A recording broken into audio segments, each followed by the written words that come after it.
É hora de jornalismo responsável sempre, mas do nosso jeito, do seu jeito, do jeito do SBT.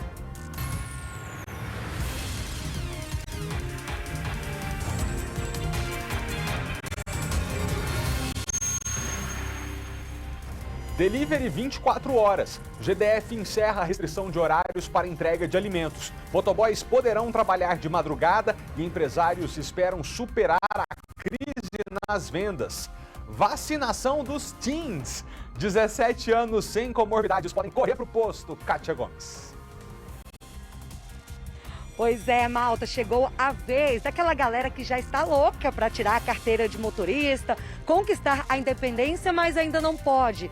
É o pessoal de 17 anos, que nasceu nos anos 2000. Daqui a pouquinho eu volto com todos os detalhes, porque hoje os postos ficaram cheios. Muito bem. Governador promete enviar à Câmara Distrital o projeto para reduzir ICMS dos combustíveis. Ibanez afirma que não é dos estados a culpa pelo altíssimo preço da gasolina e que é preciso controlar a alta do dólar, que por tabela levou a Petrobras a fazer 9 reajustes neste ano. Quais são os planos das centenas de pessoas acampadas em frente ao Teatro Nacional? O protesto pode afetar a rotina dos brasilienses? Fala, Tatu! Pois é, malta, cerca de 7 mil índios de todo o Brasil estão acampados aqui na esplanada dos ministérios. Eles que estão protestando contra duas questões nessa semana. Uma, o julgamento do marco temporal no STF e outra com relação ao projeto de lei 490 no Congresso Nacional. Tudo isso a gente conta daqui a pouco, malta. Se vai ter protesto, o que é o assunto e se isso pode afetar a sua vida, a gente vê na edição de hoje do SBT Brasília, primeira edição, que já começou.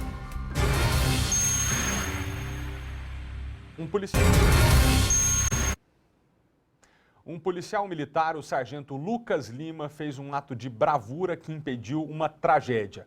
Foi na rodoviária do Plano Piloto ontem à noite. Quem já passou pelo buraco do Tatu, uma das pistas com maior número de faixas da cidade, sabe como é algo perigoso, né?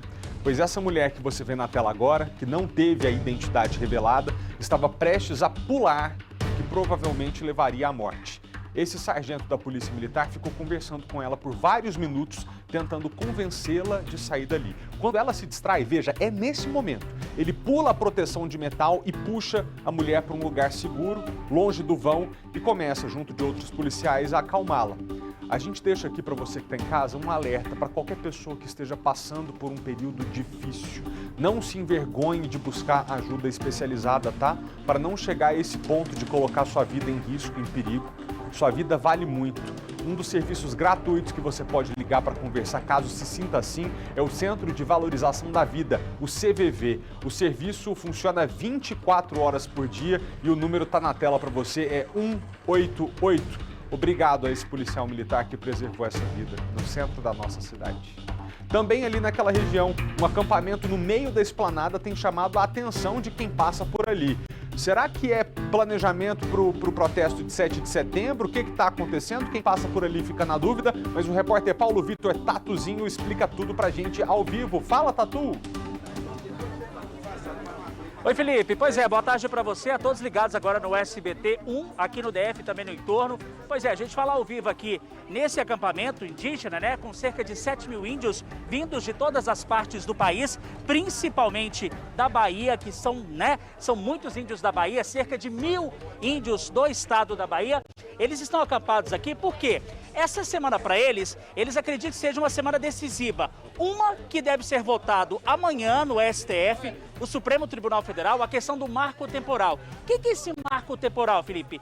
Ele demarca aí essa questão seguinte, que o índio ele pode ter essa terra só antes da Constituição ou até mesmo a data da promulgação da Constituição, que foi dia 5 de outubro de 88. E com relação a esse julgamento, ele vai para um projeto de lei, que é o 490 da Câmara dos Deputados, que é o projeto de lei que define realmente essa demarcação de terra indígena. Para nós entendermos melhor, eles estão acampados aqui, a gente vai conversar com o Aguinaldo, que é um dos líderes, né, dessa organização, onde eles são aqui cerca de 7 mil índios. Aguinaldo, primeiramente, boa tarde, seja bem-vindo ao SBT. Qual que é o objetivo de vocês nesse acampamento? Boa tarde, Nosso objetivo do acampamento é pautar duas pautas importantes para os nossos povos. Um marco temporal que delimita a data de demarcação dos nossos territórios, a gente considera inconstitucional. E a segunda pauta é o PL 490. O PL já passou praticamente pela comissão, tá para o plenário do Congresso Nacional e depois, possivelmente passando lá, ele vai para o Senado Federal. E o nosso objetivo principal aqui é mobilizar o nosso povo, fazer acordo interno dos nossos povos e também conscientizar a sociedade brasileira e internacional e afirmar para todo o povo do Brasil que nós não vamos aceitar a aprovação da PL 490 e sensibilizar, demonstrar que o marco temporal não existe. Para nós não existe marco temporal. Se tiver de existir, é de 1500, que nós já estávamos aqui desde 1500. Agora você estava falando para mim que desde 1500, quando o Brasil foi descoberto, eram cerca de 8 milhões de índios, hoje é apenas 1 milhão. E vocês continuam nessa luta até domingo, agora, até o dia 28, né? Pronto. Ó, o que nós consideramos é o seguinte, nós éramos 8 milhões aqui, né? No nosso país nunca teve descoberta, teve invasão e genocídio. Nós éramos 8 milhões, nós somos 1 milhão. O genocídio começou em 1500, acelerou, mas nos últimos anos tinha desacelerado. E o PL 490 acelera o genocídio. Por isso nós estamos dizendo, nós não vamos aceitar essa aprovação do PL 490. Nós vamos aceitar o marco temporal. E isso é que não fazer acordo interno. Para se precisar resistir, nós vamos resistir. Nós vamos ficar aqui até o dia 28. Nós agora, mas nós voltaremos para casa, outros parentes retornarão para Brasília. Brasília desde janeiro, desde junho, tem nossos povos aqui e continuará. Enquanto nosso direito não for respeitado, Brasília continuará lotado de nossos parentes. Nosso povo não sairá de Brasília enquanto nosso direito não for respeitado. Vamos recorrer ao Tribunal Internacional, mas não vamos abrir mão do nosso direito. Isso aí, malta. Essa é a reivindicação, né, desses índios acampados aqui na Esplanada dos Mistérios. Como ele disse, são duas votações importantes. Uma é o julgamento no STF e depois o projeto de lei 490, que deve ser votado no Congresso, mas eles é o que eles querem, essa questão de demarcação. Por quê? Antes eram 8 milhões e hoje eles alegam que apenas 1 milhão de índios apenas vivem no país. E aqui na Esplanada, como a gente mostrou, malta, são cerca de 7 mil índios vindos de todas as partes do país que estão acampados e que devem chegar mais índios até os próximos dias, até o dia 28 de agosto, malta. Obrigado, Tatu. Isso esclarece para as pessoas em casa que não tem nada a ver com manifestação ou preparação para a manifestação de 7 de setembro. Os indígenas pretendem continuar ali até sábado, dia 28. Então, eu te agradeço, viu, Tatuzinho, pelas informações. Brasília cumpre o seu papel, né, de receber todas as pessoas de todos os lugares do país que queiram protestar democraticamente. A capital do país está aqui e recebe todo mundo de braços abertos. Oi, gente, agora todos os dias quem abastece carro fica chocado com o valor da conta, né? A gente está cansado de mostrar isso aqui no jornal, a gasolina na bomba se aproxima tragicamente dos R$ 7,00 o litro. Ontem, o GDF anunciou que o Executivo vai enviar à Câmara Legislativa um projeto de lei que prevê a redução da alíquota do imposto cobrado sobre os combustíveis aqui no Distrito Federal, o ICMS. A proposta é que os valores caiam 3 pontos percentuais em 3 anos, a contar de janeiro de 2022. Assim, hoje a alíquota do ICMS no DF para o álcool e gasolina é de 28%. No caso do diesel, 15%. Esses valores são os mesmos desde 2016 e não sofreram reajuste na gestão Ibanez Rocha. De acordo com o texto do projeto, até 2024, o governo abriria mão de 345 milhões de reais em tributos. Se aprovado e sancionado, o projeto fará o Distrito Federal ter a menor taxa de ICMS praticada no Brasil. Em outros estados, essa taxa gira entre 25% e 34% hoje em dia. Para algumas pessoas, o preço da gasolina impacta mais do que para outras, né? Então, assim, se a pessoa é rica, não importa. Se é pobre, fica difícil. Se é classe média, aí depende de alguns fatores. Por exemplo, mora perto do trabalho? Depende de carro? Tem casa própria e por isso não paga aluguel? Aí consegue pagar a gasolina sem sofrer tanto? Tudo depende, né? Por isso, eu queria saber, e aí, no seu caso, você que está acompanhando a gente agora, ao vivo, aqui no SBT Brasília, primeira edição, você precisou cortar gastos por causa do preço da gasolina? Aponta a câmera do seu celular para o QR Code que está aqui na tela, ó, do outro lado, para você acessar a nossa enquete. O preço da gasolina fez você cortar gasto? Lá tem 3 opções de respostas. Sim, cortei até no essencial, quer dizer, tá tão caro que você está precisando cortar na compra do supermercado, na comida, item de higiene. Sim, cortei supérfluos, quer dizer, o básico você está garantindo, mas aquelas coisas que dá para cortar, que são mais luxo, conforto, lazer, você está cortando. E tem a terceira pergunta que é não, graças a Deus. A gasolina tá cara, mas eu tenho conseguido absorver esse custo. Daqui a pouquinho a gente traz a resposta aqui ao vivo. E ainda sobre esse assunto, eu recebo aqui com a gente, direto do estúdio do sbtnews.com.br, o mestre em economia pela Fundação Getúlio Vargas, Matheus Honorato. Boa tarde, Matheus. Seja bem-vindo, viu, ao SBT Brasília. Boa tarde, Felipe. É um prazer estar aqui conversando com vocês. Obrigado, Matheus. Antes da gente trocar uma ideia, vamos só ouvir o que disse o governador Ibanez Rocha ontem na saída da reunião dos governadores sobre o preço do combustível. Ele rebateu a narrativa do presidente Bolsonaro de que o preço da gasolina seja culpa dos impostos cobrados pelos governadores e falou que a instabilidade política brasileira é que tem feito o dólar subir e o preço da gasolina também subir por tabela. Vamos ouvi-lo. No que diz respeito aos combustíveis, existe uma discussão que ela é colocada para a imprensa, ou pelo aquilo que se coloca como imprensa ruim do Brasil, que a culpa do aumento dos combustíveis é por conta do ICMS dos estados. Isso não é a realidade, isso é uma grande falácia que se coloca em relação aos estados. O que nós temos é que já houveram esse ano 9 reajustes de combustíveis. Isso é que está gerando. Isso é gerado também por conta de um assunto que nós debatemos e que vamos continuar debatendo, que é a instabilidade política por que passa o Brasil, que faz o dólar chegar a quase 6 reais. E aí puxa todo o preço dos combustíveis. O que nós precisamos fazer é exatamente criar um ambiente de harmonia, um ambiente em que o empresário consiga trabalhar, que a gente tenha investimentos internacionais, onde a gente possa trabalhar num ambiente de tranquilidade. O dólar cai, o combustível certamente vai cair. Agora, essa discussão não tem nenhum governador em seus estados que tenha aumentado o valor do ICMS do combustível. Ele é cobrado como era cobrado há 10 anos atrás. Então, isso é uma falácia muito grande que se coloca na tentativa de culpar os governadores pelos 9 aumentos que a Petrobras produziu nos combustíveis. Então, esse ambiente é exatamente o que nós estamos buscando.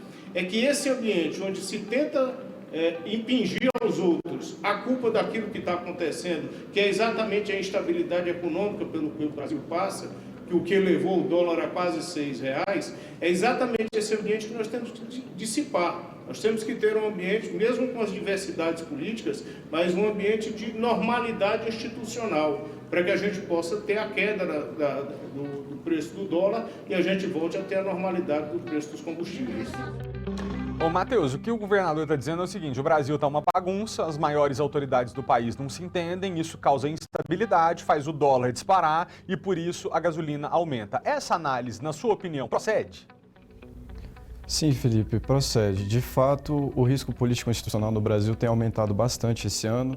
A gente viu isso no dólar. Se a gente for comparar com a média dos outros países emergentes, a gente vê que realmente ou o risco país, ou o risco fiscal, todo esse ruído político, incluindo a gente está tendo até uma antecipação do embate eleitoral do ano que vem.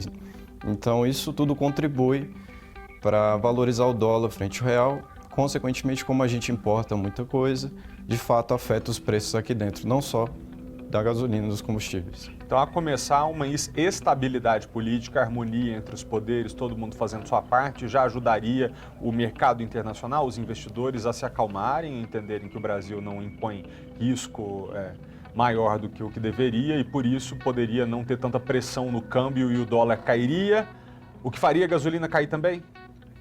Sim, de certa forma, sim. A gente tem que separar um pouco a questão da distribuição e da revenda da gasolina. A gente tem que analisar que a estrutura de mercado em vários municípios, várias cidades, ela é pouco competitiva.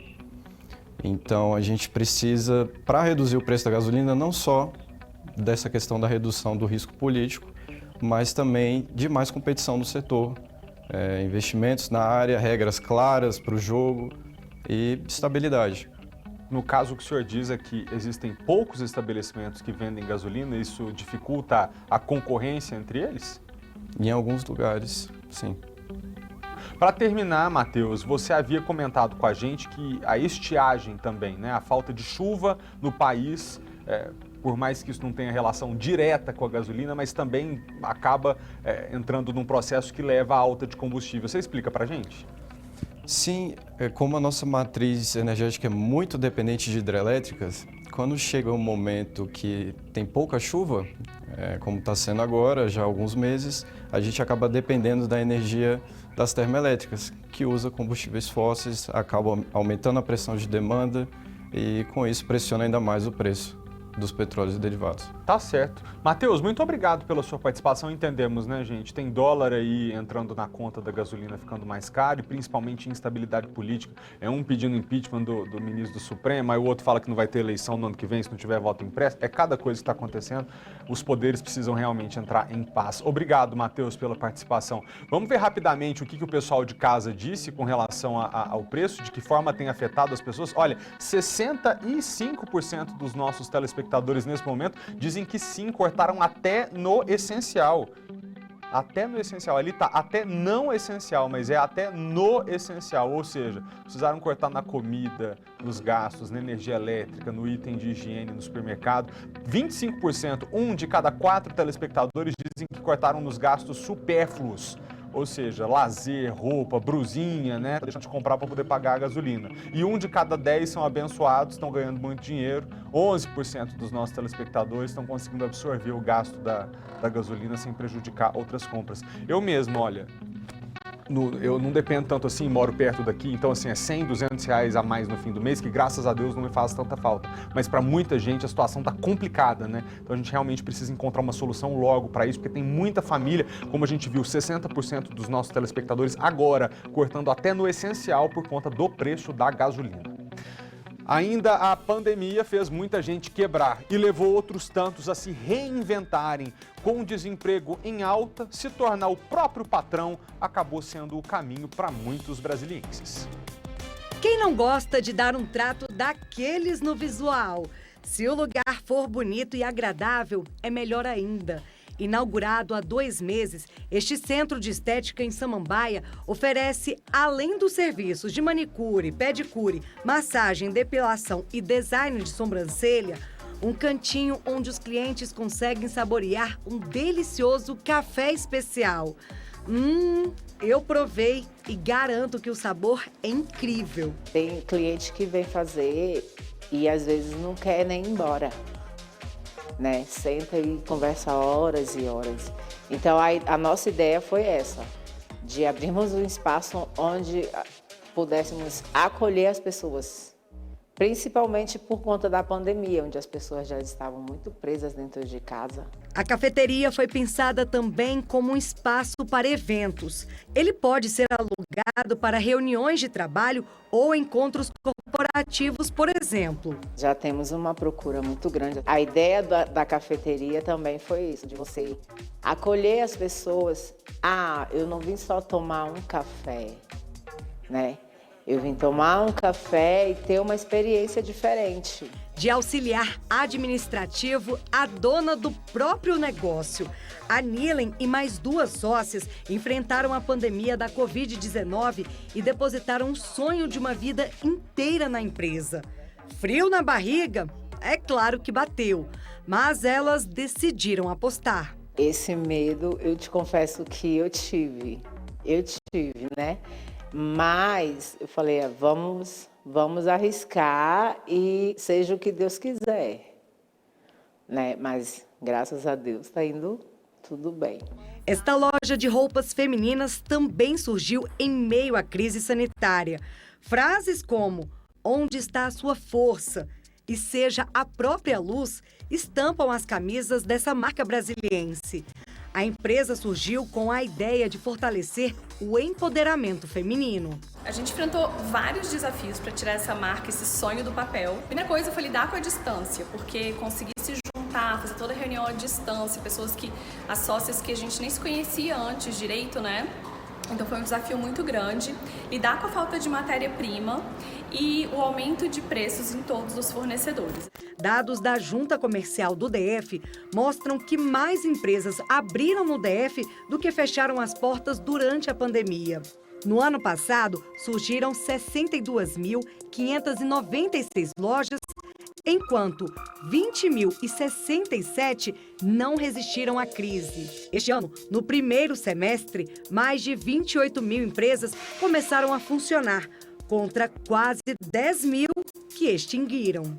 Eu atribuo esse aumento de abertura de novas empresas ao próprio reempreendedorismo, em que as pessoas tiveram que se reinventar durante esse período de pandemia. Reinventar e recomeçar. Foi exatamente isso que Sebastião precisou fazer após 30 anos no ramo de alimentos. O empresário não conseguiu manter o restaurante aberto no auge da pandemia e fechou as portas durante um ano. É complicado, porque você abre um comércio, você tem aí que proteger você e proteger o teu cliente, os seus amigos que frequentam o seu restaurante. Precisa ter muita coragem, precisa ter necessidade. O restaurante que funcionava na 208 Sul, hoje está aqui na 315 Sul. O dono decidiu mudar de endereço porque lá o aluguel estava muito caro. Além disso, ele incluiu a Marmitex no cardápio, que com um preço a R$15 se tornou o carro-chefe da casa. Eu não vendia essa Marmitex executiva, né? Não vendia porque eu achava que não tinha necessidade de ficar vendendo coisas baratas, né? E executivas, né? E aí eu deixava isso para o concorrente fazer. Você vê hoje, essas quentinhas executivas hoje, elas me dão um rendimento muito bom diariamente. E não é que a Marmitex tenha agradado os clientes? A marmita aqui todo dia vai ser o mesmo preço, então a gente consegue economizar mais, né? Já é um padrão ali, um preço que a gente sabe que vai ter que gastar todo dia, então a gente já consegue se programar com isso.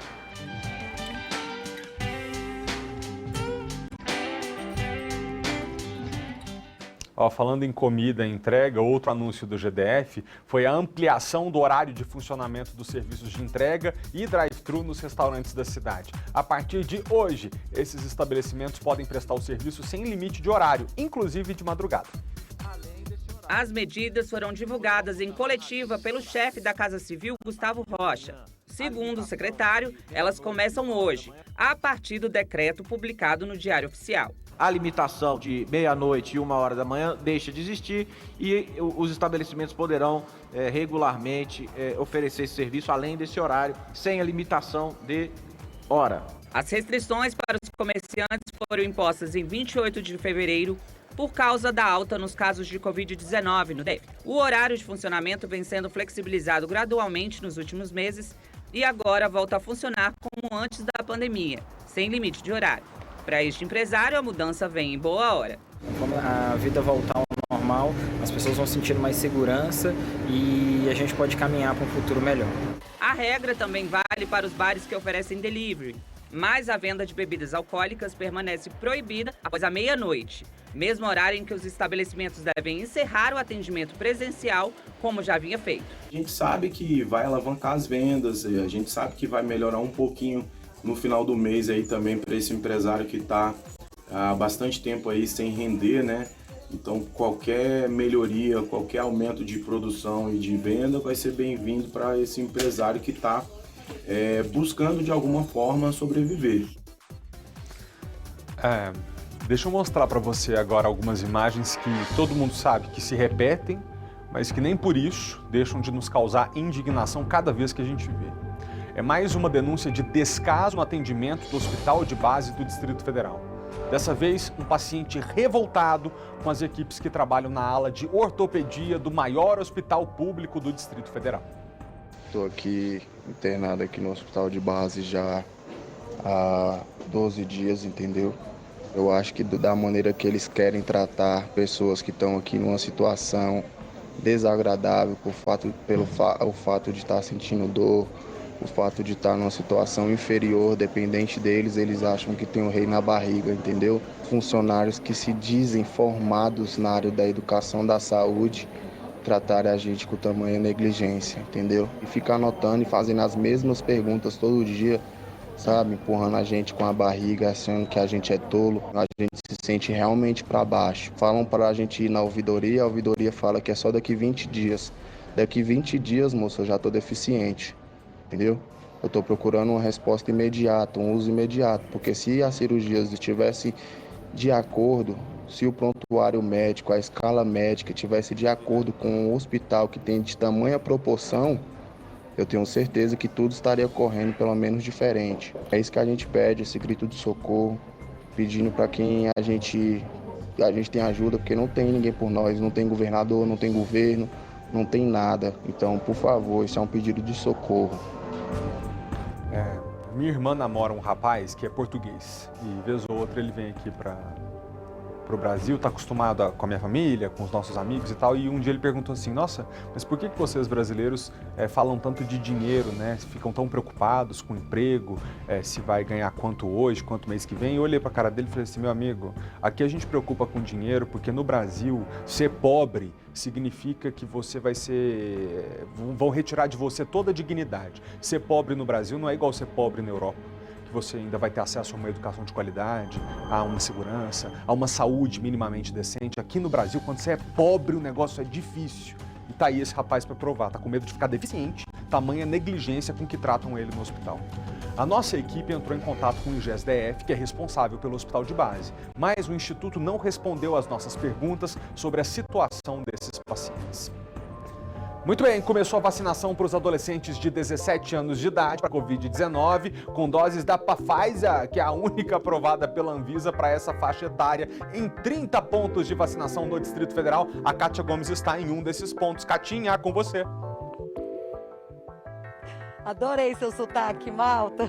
Olha, eu estou em um dos 30 pontos de vacinação onde os adolescentes de 17 anos vão conseguir tomar a dose da Pfizer, que é a única autorizada para esse público adolescente, né, de 12 a 17 anos. E tem além, né, são 30 pontos, são só pontos, lembrando, são só pontos, assim, para pedestres. Não existe ponto drive-thru para esses adolescentes. E tem 3 pontos noturnos, em Braslândia, Planaltina e em Ceilândia também. Os endereços, né, tudo direitinho, você consegue encontrar no site da Secretaria de Saúde. E olha como é que está a movimentação aqui. A fila está grande, mas está andando muito rápido. A única reclamação aqui das pessoas é que tanto a primeira dose para esses adolescentes, quanto para a segunda dose, tanto idosos, né, quanto pessoas mais velhas, é a mesma fila, né? Não existe uma separação. Então, todo mundo está aqui junto, esperando. Isso, segundo eles, demora um pouquinho mais, poderia ser mais poderia ser de forma mais ágil, né? Se fosse uma separação aqui de filas. Mas está bem tranquilo, Malta. E muitos adolescentes, eles aproveitaram que estudam aqui perto, saíram da escola e já vieram tomar a dose da vacina. E uma informação importante é que não precisa estar acompanhado do pai ou da mãe para poder tomar essa vacina. Pode vir tomar sozinho. Deixa eu falar aqui com um jovem. Vem cá, qual que é o seu nome? João. João, veio sozinho? Vim com os amigos aqui. Já fez amigos? Viu como é que adolescente é despachado? Já faz logo amigos? Tava ansioso para esse dia, João? Porra, demais. Eu tentei vir na xepa já 2 vezes, não consegui, porque era ordem de idade, então tava muito ansioso já fazia uns 3 dias que tava ansioso já para tomar a primeira dose. Bom, então chegou. Olha, o João, ele faz parte de um público estimado pela Codeplan de 48 mil pessoas que têm 17 anos.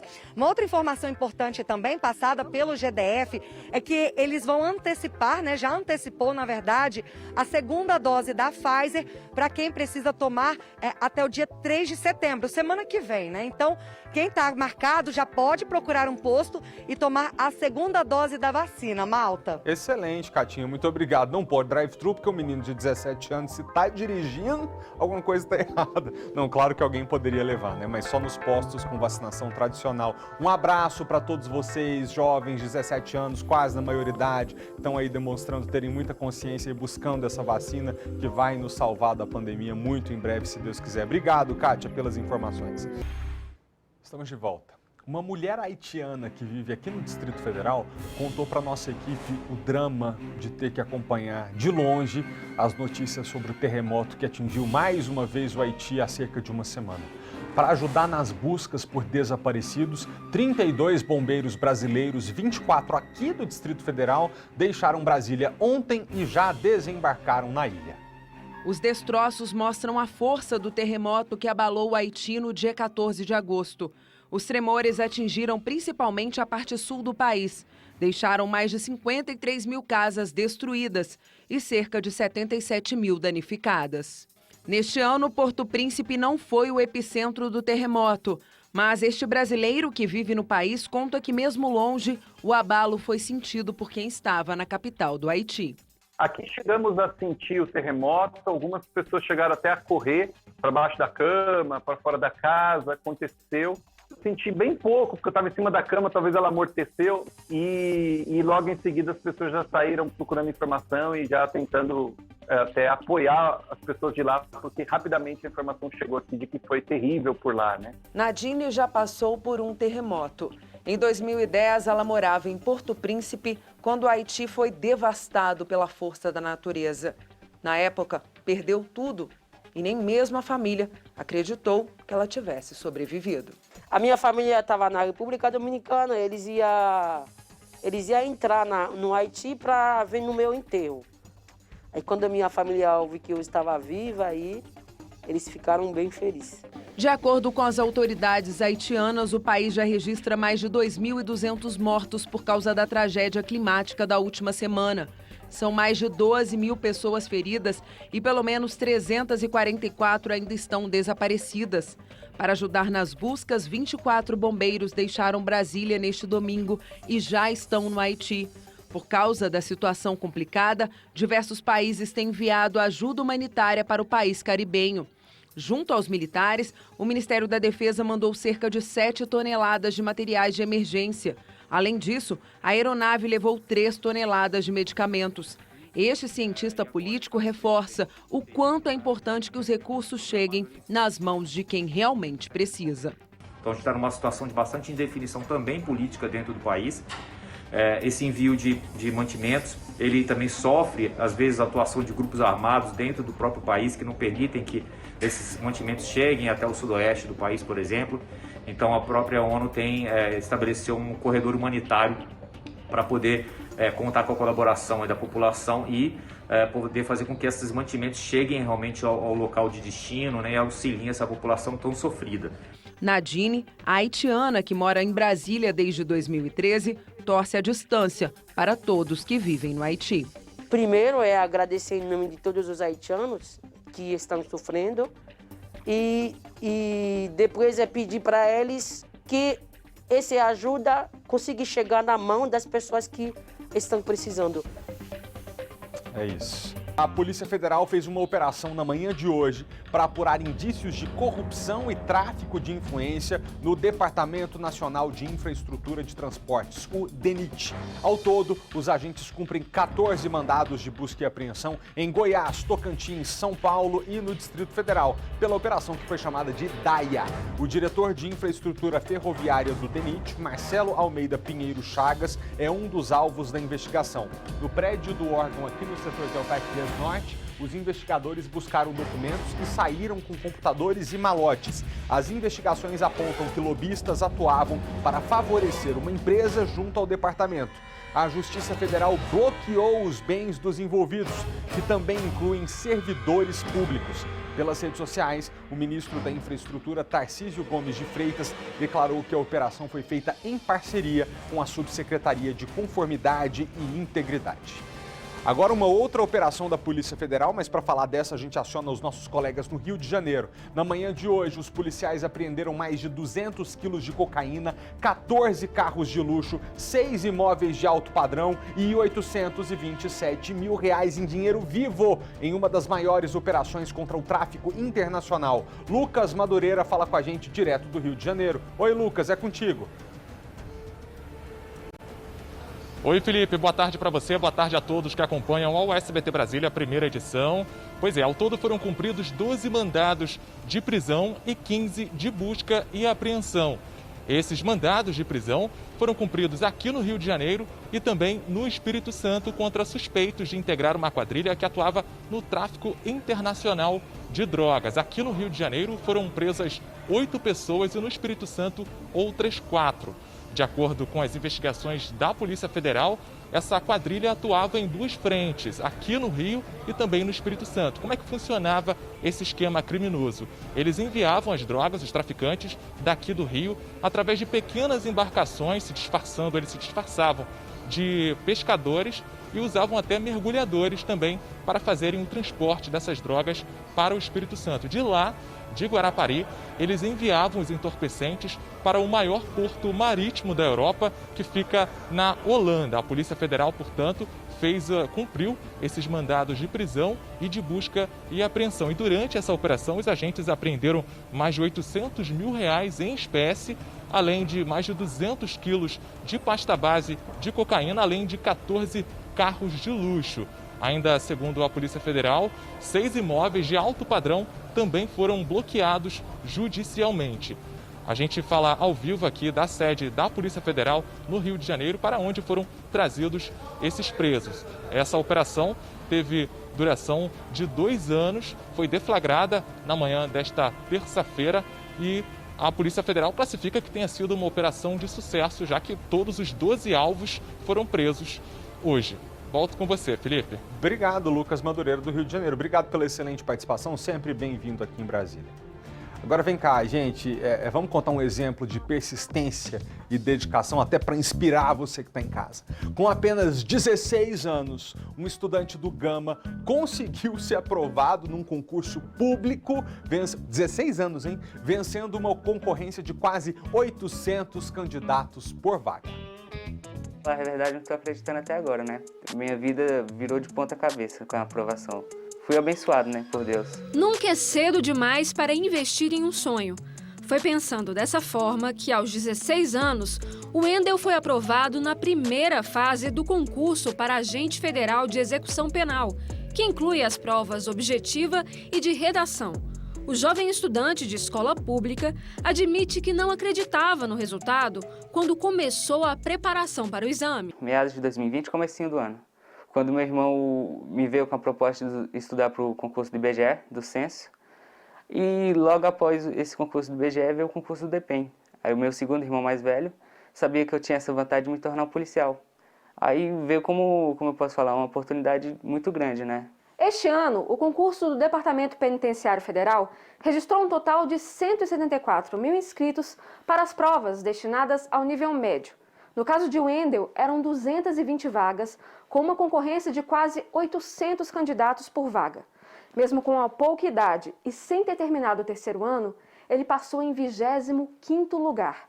As horas de estudo não foram nada confortáveis, nessa cadeira de plástico com auxílio dos livros e do tablet. Nada disso conseguiu me impedir. Porque Você sentia dores, né? sentia dores, muitas dores na coluna, sinto até hoje. O apoio da família de Wendel foi essencial. Com a ajuda dos irmãos, ele criou um cronograma de estudos, com todo o conteúdo da prova. Eram mais de 7 horas diárias de dedicação.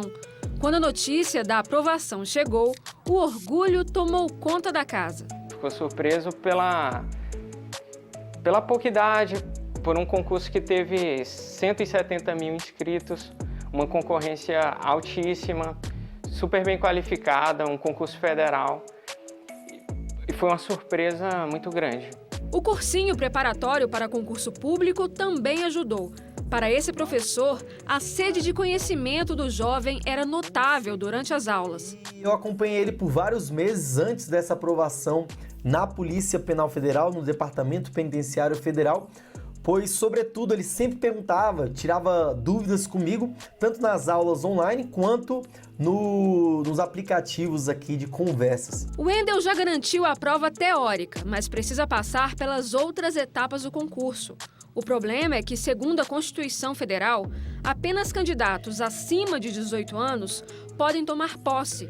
Mas calma, Wendel, nada está perdido. As fases de um concurso policial, assim como o meu, eu passei os 21 anos, elas tendem a demorar por volta ali de 6 meses até 2 ou 3 anos. Portanto, no momento em que o nosso querido Wendel for participando das fases, ele com certeza vai adquirir essa maioridade e vai tomar posse ali aos 18 anos, também podendo pedir o final da fila. O que resta agora é se preparar para as próximas etapas e torcer para dar tudo certo. O Wendel até pensa em se inscrever para outros concursos, mas o futuro dele já está decidido. Me tornar um policial, é a verdade, é meu sonho, me tornar um policial.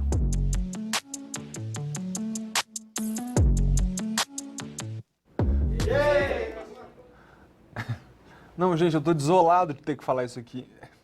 Coitado, por muito pouco o Wendel não conseguiu, porque ele não completou o teste de corrida e não passou no teste físico.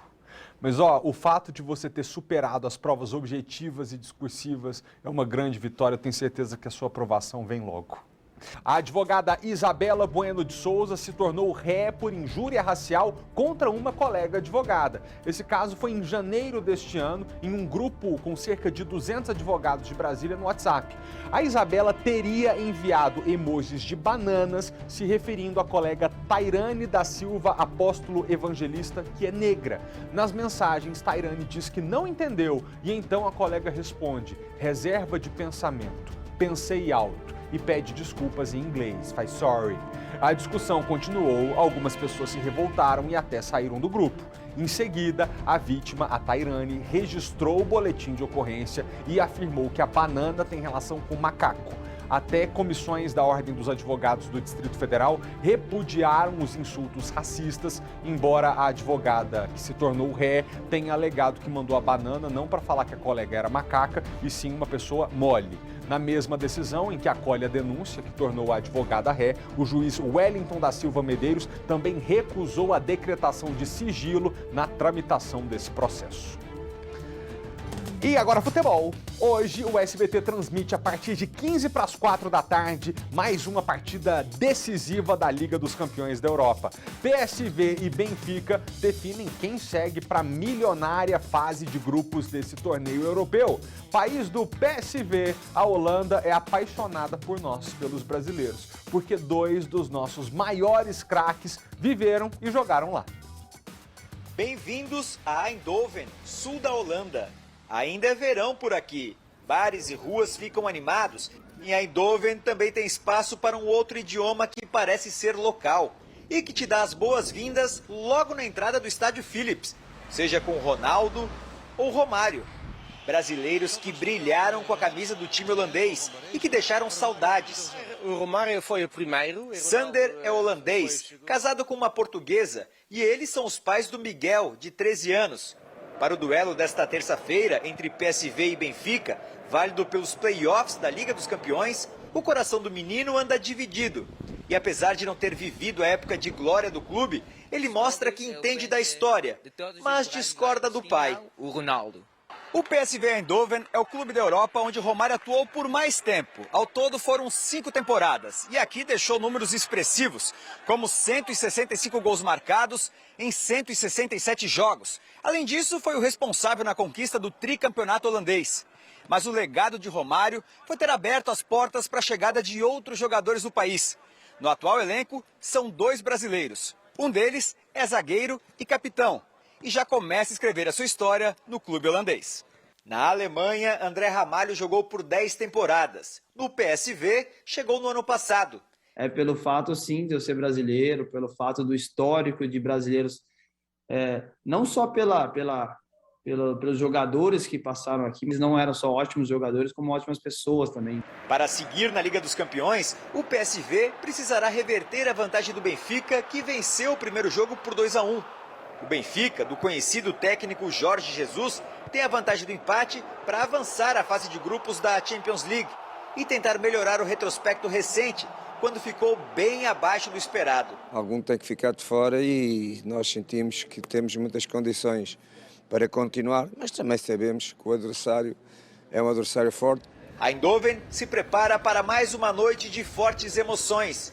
E no fim, só um idioma cantará mais alto. E é direto para o palco da disputa, o Philips Stadium em Eindhoven, na Holanda, que a gente vai agora com o repórter João Venturi. João, seja bem-vindo novamente ao SBT Brasília. Tá tudo pronto para a partida de logo mais? Grande Felipe, um abraço para você, a todo mundo que está com a gente aqui no SBT Brasília. A gente fala ao vivo aqui de Eindhoven, sul da Holanda. Estou em frente a esse estádio maravilhoso, Philips Stadium, na casa do PSV. Vocês estão vendo aqui atrás de mim, já começa uma movimentação, as pessoas já começam a andar em volta aqui do estádio, mas ainda temos um tempinho até a bola rolar. A bola rola 4 horas da tarde, horário de Brasília, 9 horas da noite, hora local aqui. E um jogo de muita visibilidade, afinal de contas, vale uma vaga na fase de grupos da Liga dos Campeões. Simplesmente a principal competição de clubes do mundo. E quem quer ficar de fora dessa? Ninguém, né? Inclusive nas entrevistas coletivas, tanto do PSV quanto do Benfica, treinadores e jogadores falaram isso, da visibilidade, o mundo inteiro vai estar olhando para essa competição. Então é uma oportunidade de ouro, por isso o jogo de hoje vale demais. O Benfica, como a gente viu na reportagem, tem a vantagem do empate, já que ganhou o primeiro jogo por 2-1. E a gente lembra que a partir de agora a UEFA mudou o regulamento, inclusive da competição, o gol fora já não é mais um critério de desempate. Então quer dizer, se o PSV vencer aqui por 1-0, mesma diferença que o Benfica teve em casa, essa partida não termina nos 90 minutos. Vai para a prorrogação e quem sabe até pênaltis. Um jogaço do lado do PSV, 2 brasileiros, o André Ramalho, que a gente viu na matéria, tem também o Mauro Júnior, e do lado do Benfica são 8 brasileiros em campo. Lucas Veríssimo, que jogou no Santos, o Everton Cebolinha, além do português, o técnico Jorge Jesus, super conhecido aí no Brasil por tudo que ele fez em 2019 com o time do Flamengo. Estádio aqui, capacidade para 35 mil lugares, a gente deve ter 66% da capacidade hoje sendo ocupada, aproximadamente 23 mil torcedores. Agora o curioso, Malta, é que todos eles sem máscara. Isso não é mais uma obrigação aqui na Alemanha, na Holanda, perdão. Desde o dia que eu cheguei, eu desci do trem vindo de Paris, primeira pessoa que me abordou na estação falou, olha, você pode tirar a máscara, que aqui na Holanda a máscara não é obrigatória. E a gente viu isso nos bares, nos restaurantes, dentro dos ônibus, enfim, o holandês se sente muito orgulhoso de ter superado toda essa pandemia da Covid-19. Claro que temos todos aqui tomado a segunda dose da vacina, então de certa forma estamos mais protegidos. Mas aqui na Holanda a máscara já não é mais um item obrigatório, inclusive a gente deve ver isso dentro do estádio, os torcedores sem essa máscara. Uma curiosidade que aconteceu nessa semana foi que o ministro da Saúde, o Hugo de Jong, aqui da Holanda, ele pediu para que os torcedores que venham para cá que se comportem, que fiquem sentados nos seus assentos e que na hora do gol essas pessoas não se abracem, não comemorem. Isso foi um tema, inclusive, na entrevista coletiva do PSV, foi perguntado ao Mário Götze, uma das estrelas desse time do PSV, o que ele achava dessa declaração, e ele disse, olha, com toda aquela educação que ele tem, a educação alemã, falou, olha, eu não consigo me controlar, eu naturalmente vou comemorar porque é meu instinto, mas se são recomendações, elas devem ser seguidas. E o técnico, que também é alemão, o Schmidt, ele falou, olha, eu concordo com o que disse o Mário Götze, mas a minha vantagem é que eu sou treinador e vou poder assistir o jogo em pé à beira do gramado. Claro que tudo foi uma brincadeira, mas com muito respeito ao ministro de Saúde, que pediu de forma educada para que os torcedores se controlem, se comportem durante a partida. Agora vai ser difícil, viu, Malta? Afinal de contas, vale classificação à fase de grupos da Champions League, vale dinheiro, vale moral, vale visibilidade. Quero ver conseguir colocar o torcedor sentado, quieto, no assento dele ali no estádio. Eu não acredito, mas a gente vai ver o que vai acontecer quando a bola rolar a partir de 4 horas da tarde. Narração do Luiz Alano, o SBT transmite esse jogaço ao vivo para todo o Brasil, Malta. Valeu, João Ventura. Vou te falar um negócio, eu me considerava um bom repórter ao vivo antes de vir aqui para o estúdio para ser apresentador. Mas esse rapaz é um fenômeno. Fala tudo certinho, a gente entende tudo. E disse agora que quem narra a partida é Luiz Alano. É dele o nosso próximo recado.